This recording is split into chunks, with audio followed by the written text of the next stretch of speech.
days ago, there was a huge celestial event. A major fireball blew up over China. Nobody was hurt, but then all of a sudden there's this strange pink ball that was left behind, a sphere cloud-shaped form, but it's this pinkish hue, very bizarre. It was captured all across China. We're looking at this. It was very, very strange indeed because, I've seen some weird things in the sky, but I've never seen a celestial event or any kind of meteor leak behind this pinkish hue, uh, massive gas cloud in an orb shape. What is it, guys? What do you think of the chemical compound is that could have created this pinkish hue? It's very bizarre. I'm trying to figure it out, but I'm glad everybody's looking at it right now. Give us a big thumbs up for breaking down UFO videos and taking calls at the same time. I've got to climb to get everybody convinced that there's something going on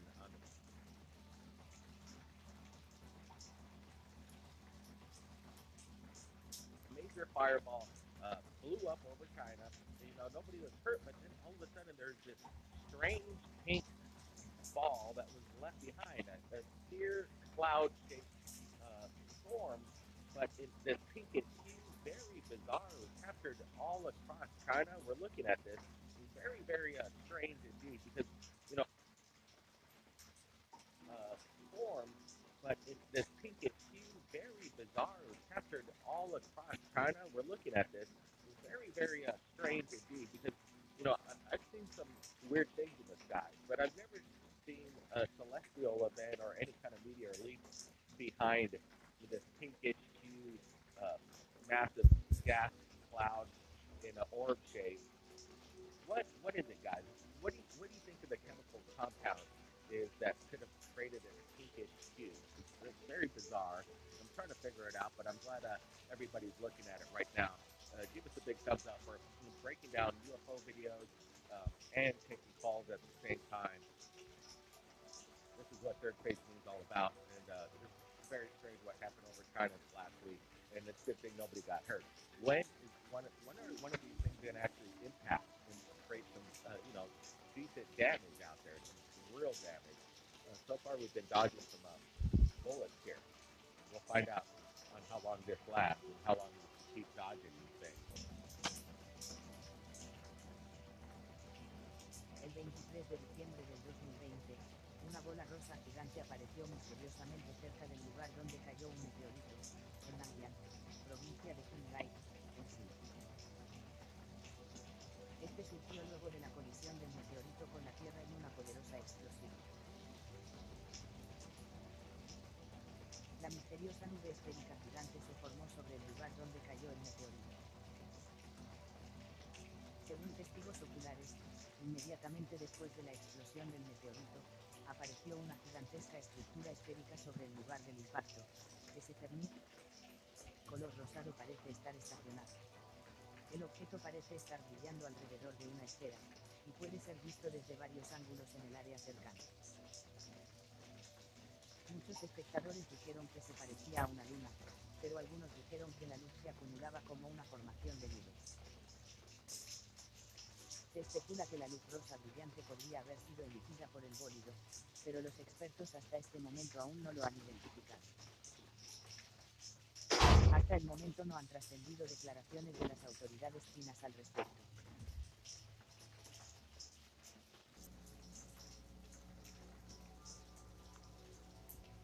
De acuerdo al medio local LM Cipolleti, los astrofotógrafos, Gastón Márquez y su colega Vanina Beatriz Rodríguez, fueron testigos de un increíble suceso cuando se encontraban en el asombroso paisaje del Valle de la Luna Blanco, en General Roca, Río Negro, Argentina.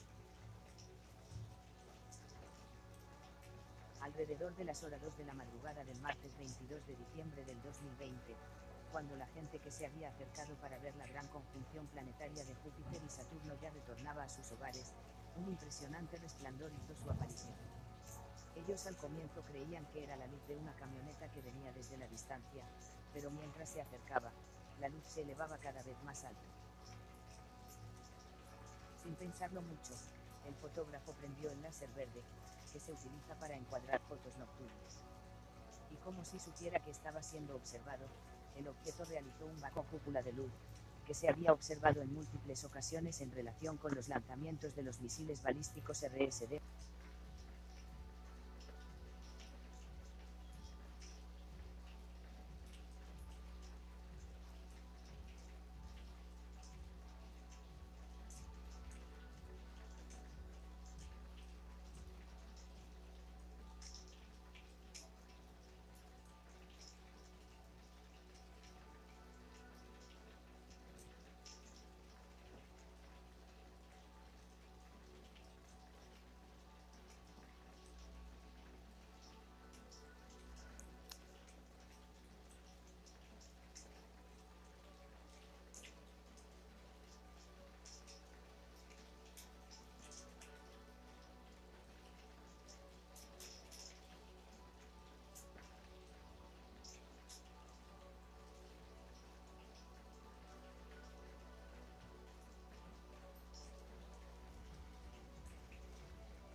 I cover what I would say is a fair variety of topics that tend to lean on the strange happenings and mysteries of our world. For some of these topics, I feel it is important to really understand some of these things in depth.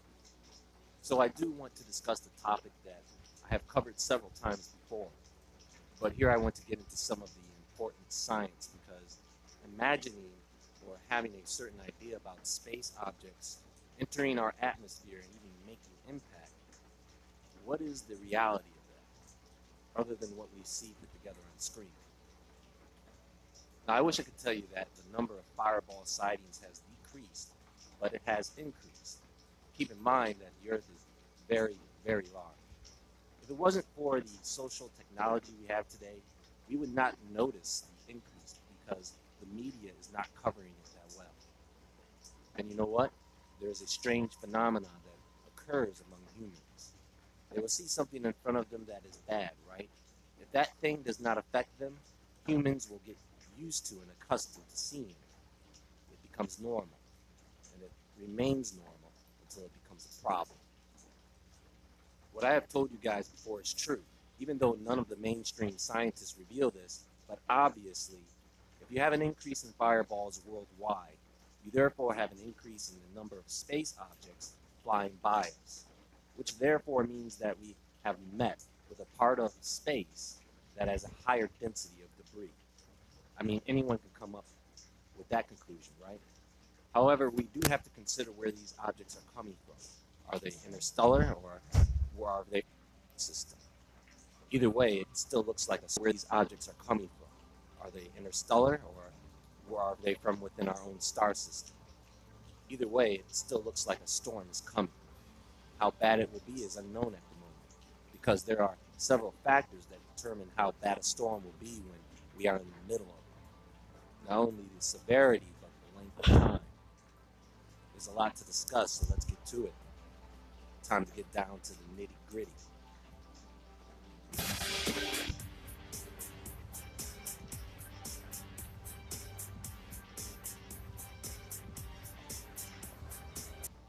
But the length of time. There's a lot to discuss, so let's get to it. Time to get down to the nitty-gritty.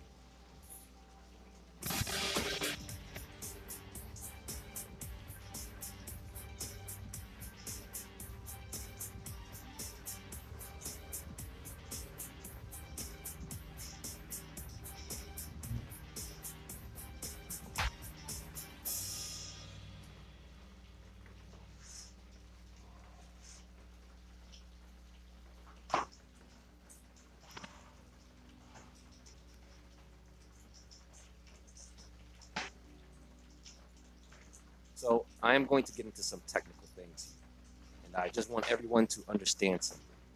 I believe or have an understanding that there is another realm of forces. Some call it the spirit realm. There are several names for it. Some of these forces, I believe, are intelligent forces, designed and created to maintain balance in the universe. Think about this for a moment. All over the world, people have reported sightings of all types of different creatures, cryptids, like Bigfoot and other creatures, flying creatures, UFOs, ghosts, all these strange things. And aside from a few exceptions, they seem to be kept at a distance from most of us. Every once in a while, however, something gets through. The reason I bring this up is because objects of various sizes and composition enter the Earth's atmosphere daily. But most of the time, it's almost like they are being kept away from us. They seem to be sizes and composition enter the Earth's atmosphere daily. But most of the time, it's almost like they are being kept away from us. They seem to be very considerate as to where they land if they make it through the atmosphere. I'm telling you guys, we are blessed in many ways that we are not aware of. You know how the ancients believed in all these different gods or different things? You know, they had gods of sun, moon, stars, wind, water, and everything else. These were not crazy or stupid people. They knew something we had lost knowledge of. Except the ancients weren't supposed to be worshiping these beings. So you have the ones that do what they are supposed to do and you never know that they are there. And the imposters are the ones that want the credit for keeping nature and the cosmos in balance. So first thing, how big is our planet? By the way, the Earth is pretty tough. It has the highest density of any other planet in our system. Now, the Earth is 7,917 miles, or 12,742 kilometers in diameter. The Moon is 2,159 miles, or 3,475 kilometers in diameter. The Moon is roughly 238,900 miles, or 360,000 kilometers away from us, when it's closest to us in its orbit. Just remember these sizes and these distances. With these numbers, they will help us to better understand the threatening nature of near-Earth objects, or NEOs. So one of the things that we should consider is that near-Earth objects actually have an orbit. Comets, asteroids, meteoroids, they don't just get to come in straight at us. They are moving incredibly fast, miles or kilometers per second. Not per hour, not per minute, per second. The Earth is also moving around the sun and spinning at a pretty decent speed. The Earth also has the moon orbiting around it, which is a pretty big deal when it comes to objects getting near us. So let's get the elephant in the room out the way first. There are tens of thousands of pieces of space junk orbiting us right now. Most of that are fragments. They burn up upon re-entry, but the larger pieces tend to make it back to Earth intact. About one object of debris comes falling back to Earth each day. So we have that problem already, okay? You know, I just finished watching the movie Greenland not too long ago. And it is a good movie, by the way. If you haven't seen it, I won't spoil it, but it is a movie about the world ending due to a piece of a comet breaking off and impacting the Earth in an extinction level event. So there are two ways to look at this, scientifically or theologically. Or you could look at it from both angles. So if we believe the Word of God and look at what we know to be true, we can get a better grip on a future reality. Let me ask you guys a question. How many of you believe there was a great flood? A deluge so great that it would have been an extinction level event.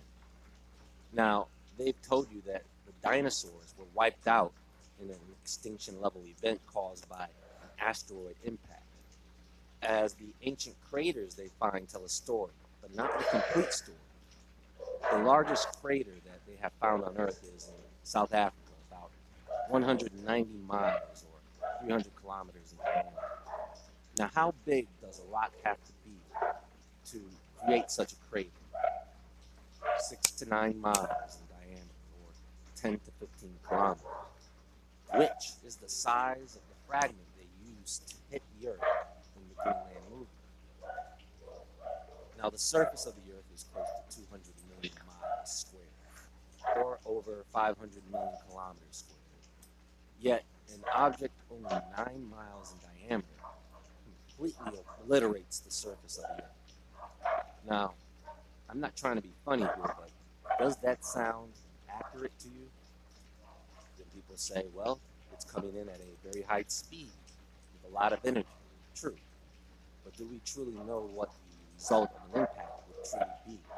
If you consider this other realm, or the spirit realm, if you consider the size and shape of the Earth, the atmospheric pressure against a massive shock wave and how the Earth would absorb the impact, not to mention where it hits, which some scientists say it doesn't matter once the asteroid reaches a certain size. We may have to consider the structural weakening of the object as it plows through our atmosphere, so the composition of the object matters.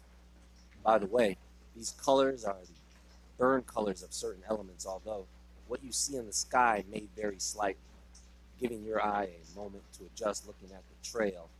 The color is an important thing to remember, and the angle. Do you remember recently they launched a mission to land a craft on one of these asteroids to collect samples, right? And what did they tell you they were doing it for? They used the same old excuse, right? We did it to better understand how our solar system came to be. No, you didn't. You did it because you want to know what these things are made of if they ever plan to hit the Earth. There are some people who think they are going to space, from the moon to Mars, right? They did that already, thousands of years ago. There's nothing new under the sun. You think they didn't have spacecraft during Noah's day? I know that sounds crazy what I just said. So we have comets, which are solid bodies made of ice, frozen gases, rock, and dust. These can be tens of miles or kilometers in diameter, and they can have tails that are millions of miles in length when they start to fragment. The closest a comet has come to Earth is a little over 1 million miles away from us in 1999. Now we have asteroids and meteoroids, and meteoroid is just a smaller asteroid. So if it's 1 meter or smaller in diameter, it's a meteoroid. If it's 1 meter or hundreds of miles or kilometers in diameter, it's a meteor. If it's 1 meter or hundreds of miles or kilometers in diameter, then it's an asteroid. A meteoroid becomes a meteor when it first starts to enter the Earth's atmosphere and starts to burn, emitting some light. When the meteor starts to burn brighter than the planet Venus, we call that a fireball. Once the fireball explodes in the atmosphere and emits a bright flash of light, that is what's called a boron. And all the little pieces that are left over and fall to the Earth are meteoroids. Now, sometimes comets leave a trail of debris behind. And sometimes the Earth passes through this cloud of debris and we get meteor showers. The Earth is actually crashing into the debris as opposed to the debris coming at us, if that makes sense. Now, if the Earth decides it wants to pass through an asteroid debris cloud, then you have meteor storms, where objects actually make it to the surface. The size of the asteroid that exploded over Russia, as it was around 20 meters in diameter, Chelyabinsk asteroid, that injured some 1,000 people. The shockwave blast devastated surrounding areas. This was the largest object to enter the atmosphere in over 100 years. That was about the size of 2 park bays. And just last year, we had a truck-sized asteroid come as close to 2,000 miles as it flew by. And that would have likely had less of an impact as the Chelyabinsk asteroid, given its size, but it went unnoticed until about 6 hours after it passed, 8 miles per second. Now, many of the asteroids land in the ocean, which is understandable given that water covers more than half the planet. But meteors are often attracted to, or are more likely to hit toward the equator, higher latitude. Now, I know that on TV, when they show an asteroid impacting the Earth, they show you the blast spread over the entire face of the planet, or are more likely to hit toward the equator, higher latitudes. Now, I know that on TV, when they show an asteroid impacting the Earth, they show you the blast spread over the entire face of the planet. But no human has ever witnessed this. This is actually a theory developed using math. Spread over the entire face of the planet. But no human has ever witnessed this. This is actually a theory developed using math and scaled simulation. So we really don't know if that is what would actually occur in reality. It's just our best guess, or worst case scenario given what we know. Let me read something to you from tulane.edu on the mechanics of impact crater. When a large extraterrestrial object enters the Earth's atmosphere, the initial impact with the atmosphere will compress the atmosphere, sending a shock wave through the air. Frictional heating will cause the object to glow, melting and even vaporization of the outer parts of the object will begin. But if the object is large enough, solid material will remain when it impacts the surface of the Earth. Impacts of large meteorites have never been observed by humans. Much of our knowledge about what happens next must come from the surface of the Earth. Impacts of large meteorites have never been observed by humans. Much of our knowledge about what happens next must come from scaled experiments. As the solid object plows into the Earth, it will compress the rocks to form a depression and cause a jet of fragmented rock and dust to be expelled into the atmosphere. This material is called ejecta. The impact will send a shock wave to the rocks below. The rocks will be crushed into small fragments to form a bracing. Some of the ejecta will be and cause a jet of fragmented rock and dust to be expelled into the atmosphere. This material is called ejecta. The impact will send a shock wave to the rocks below. The rocks will be crushed into small fragments to form a bracing. Some of the ejecta will be hot enough to vaporize, and the heat generated by the impact could be high enough to actually melt the rock at the site of the impact. The shock wave entering the Earth will first move in as compressional wave, P wave, but after passage of the compressional wave and expansion wave, rarefaction wave, will move back toward the surface. This will cause the floor of the crater to be uplifted.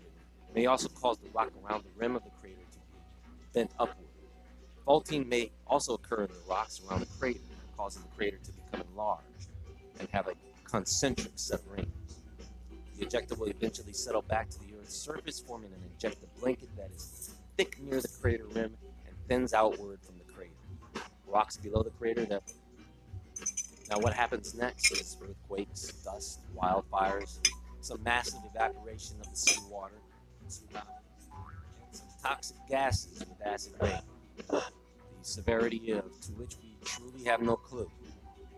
Now, is it possible to shoot a rock out of the skies? Yeah, of course. How about one that is moving miles per second? Yeah, it would be very tricky, but I believe it could be done. Will it be done? Well, who said that didn't happen to the Chelyabinsk meteor, as there are some rumors of something hitting it before it exploded. Something that came out of nowhere.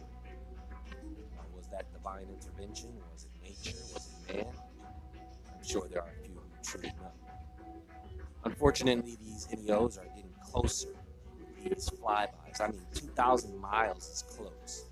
But fortunately, that one that came in August of last year, that came in at an angle that it was slingshot back out, which happens. And you could tell by the trajectory change after it passed us. Now, what was that? What kept that from coming in? Now, honestly, I don't think we will have to worry about anything miles in diameter hitting land.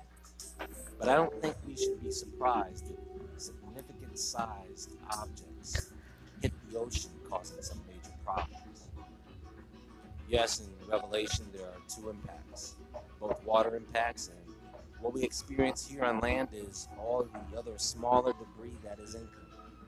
That actually occurs first. And it's happened several times before, according to the text. The angels were known to throw rocks. And it's happened several times before, according to the text. The angels were known to throw rocks at the earth. You know?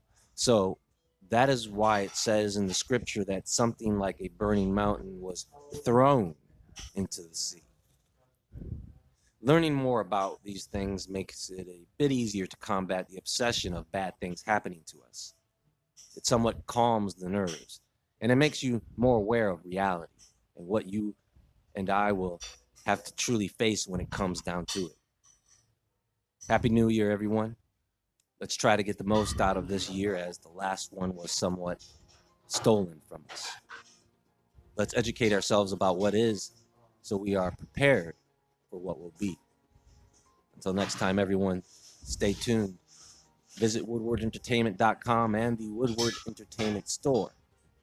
And as always, my friends, stay awake, stay aware, stay safe, and I'll talk to you all soon.